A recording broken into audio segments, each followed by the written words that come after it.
Assalamualaikum warahmatullahi wabarakatuh. Sebelumnya, perkenalkan nama saya Mahfud Maulana Rozikin, biasa dipanggil Mahfud dengan NIM 2515024243. Saya adalah kelas E angkatan 2025. Di sini saya akan sedikit menjelaskan dan menjabarkan tentang bab 2, yaitu mazhab-mazhab pemikiran dalam sosiologi hukum yang ditulis oleh Prof. Fikratus Sholihah SH.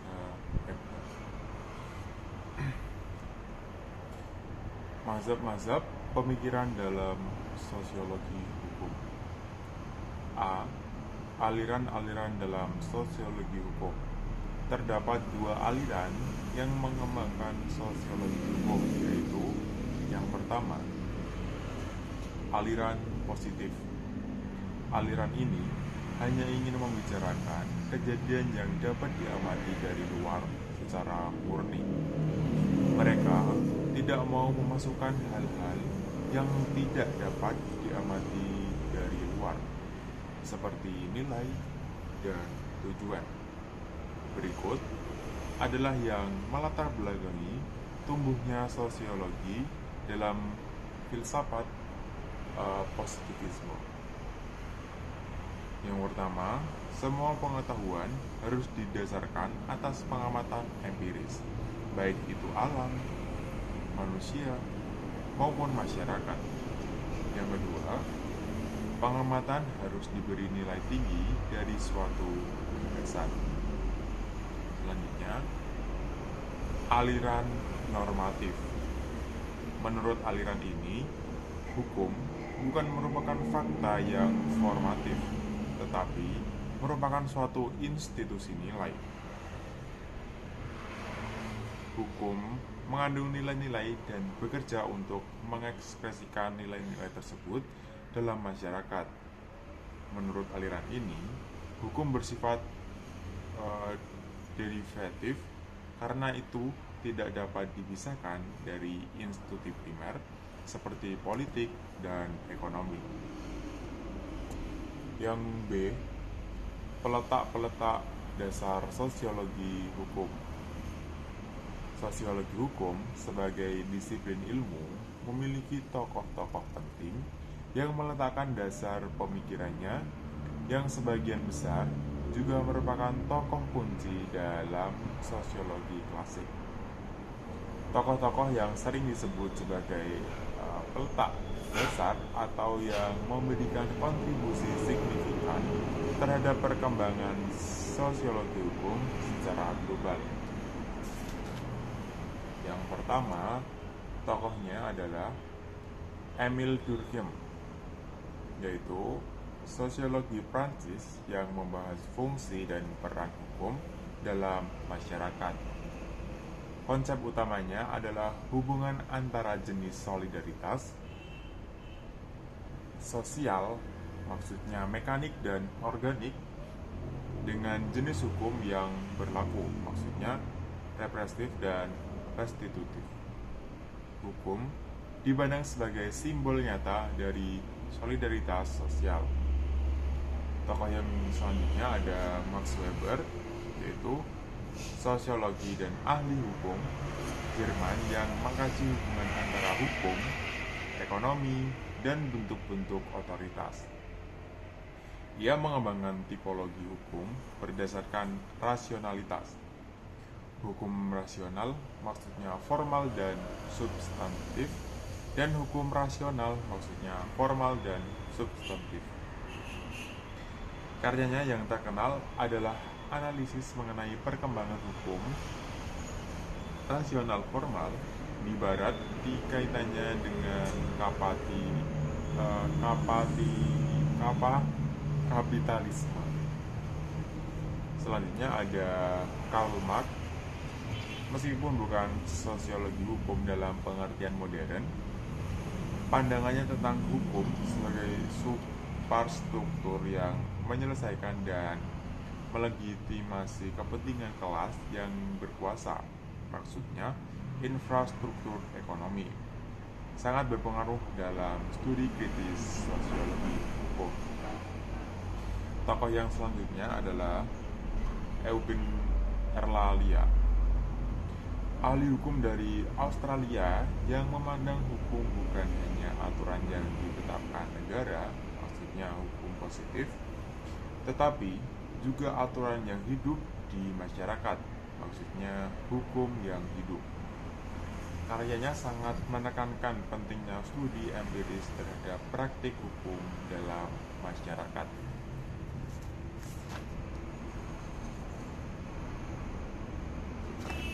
Selanjutnya ada realisme hukuman dan selanjutnya adalah sebuah aliran dalam filsafat hukum yang menekankan kajian hukum dalam konteks realitas dan praktek yang sebenarnya, bukan sekedar aturan tertulis atau konsep ideal.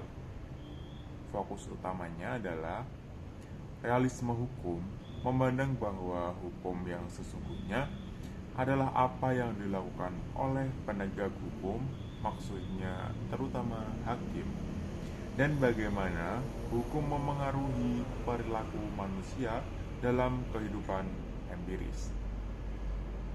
Inti pemikiran realis berpendapat bahwa putusan hakim seringkali dipengaruhi oleh faktor-faktor di luar teks undang-undang yang formal, seperti kepribadian dan pandangan politik hakim, fakta-fakta kasus yang terungkap, pertimbangan sosial dan ekonomi, prejudis atau prasangka pribadi. Slogan terkenal, hukum adalah apa yang diputuskan oleh pengadilan. Selanjutnya, aliran-aliran utama. Yang pertama, realisme hukum Amerika. Tokoh kunci Oliver Wendell Holmes, J.L. Hort, Llewellyn Jerome Frank. Penekanan lebih fokus pada praktek peradilan dan prediksi putusan pengadilan. Hukum dianggap sebagai alat untuk mencapai tujuan sosial. Selanjutnya ada realisme hukum Skandinavia. Tokoh kunci Axel Hagerstorm, Alf Ross, Karl Olive Corna. Penekanan lebih filosofi, berupaya membersihkan pemikiran hukum dan konsep-konsep metafisik atau tidak empiris seperti hak dan kewajiban yang dianggap ilusi, dan mengkajinya sebagai fakta-fakta psikologis dan sosial. Dan yang terakhir ada beberapa mazhab dewasa ini. Sosiologi hukum modern cenderung beroperasi di bawah dua paradigma besar yang kemudian melahirkan beberapa fokus penelitian dan teori baru.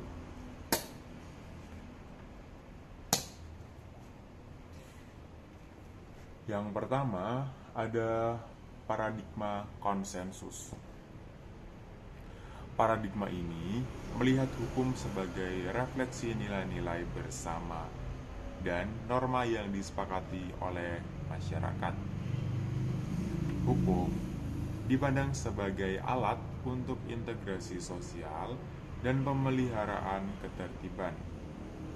Tokoh awal Emil Durkheim, Talcott Parsons. Fokus kontemporer yang pertama adalah teori fungsionalisme struktural.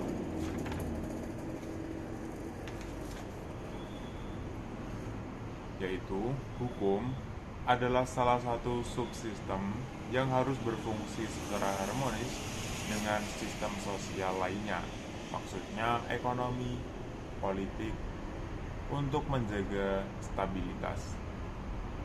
Selanjutnya ada hukum sebagai sarana pengendalian sosial, yaitu menganalisis efektivitas hukum, maksudnya sebagai aturan tertulis, dalam mengarahkan perilaku masyarakat dan menyelesaikan sengketa.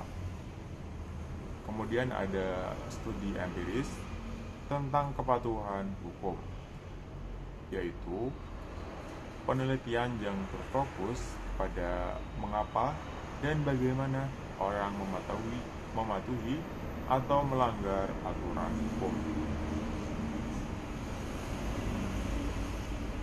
Yang kedua ada paradigma konflik, yaitu paradigma ini melihat hukum sebagai arena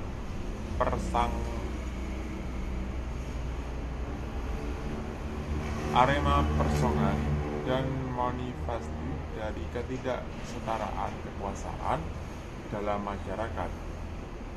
Hukum dapat menjadi alat yang digunakan kelompok dominan untuk mempertahankan posisi dan kepentingannya. Tokoh awal Karl Marx, Ralph Donredorf. Fokus kontemporer. Yang pertama adalah Critical Legal Studies atau CLS. Mazhab yang sangat berpengaruh dewasa ini, CLS berargumen bahwa hukum tidak netral atau logis murni, melainkan berpengaruh oleh ideologi politik dan kontraksi internal. Mereka berusaha mengungkap bagaimana hukum melegitimasi ketidaksetaraan, misalnya dalam bidang seperti properti dan kontrak. Selanjutnya ada teori kritis atau neo-Marxism, menganalisis hubungan antara hukum dan ekonomi politik, melihat hukum sebagai dari substruktur yang melayani kepentingan kelas kapasitas. Selanjutnya ada feminist jurisprudence, yaitu mengkaji bagaimana hukum, maksudnya perumusan, implementasi, dan dampaknya telah mengabdikan dan memperkuat dominasi laki-laki atau sistem patriarki. Dan yang terakhir adalah mazhab-mazhab khusus atau specialist school. Di luar dari dua paradigma besar tersebut, ada mazhab-mazhab yang memiliki fokus lebih spesifik dalam mengkaji hubungan hukum dan sosial. Yang pertama, sosiologi hukum positif, maksudnya Donald Black. Mazhab yang sangat empiris berpendapat bahwa sosiologi hukum harus bersifat murni dan objektif. Black mengamati hukum sebagai variabel kuantitatif dan sosial. Misalnya, jumlah hukum bervariasi, terbaik dengan bentuk pengendalian sosial lainnya. Yang terakhir adalah Law and Society Movement, gerakan yang menekankan pentingnya studi interdisipliner antara hukum dan ilmu sosial, berfokus pada fakta dan dampak hukum dalam kehidupan sehari-hari atau biasa disebut law in action. Mungkin itu saja yang bisa saya jelaskan dari bab 2 yang berjudul mazhab-mazhab pemikiran dalam sosiologi hukum. Ini adalah buku yang ditulis oleh Prof. Fitriatus Solikah SHMH, sekaligus juga tugas membuat video yang tugaskan dari Ibu Fitriatus Solihah SHMH. Mungkin itu saja yang dapat saya sampaikan. Saya Mahfud Maulana Ruzikin, kelas E angkatan 2025, meminta maaf atas ketidakjelasan atau terburu-buru. Terima kasih. Wassalamualaikum warahmatullahi wabarakatuh.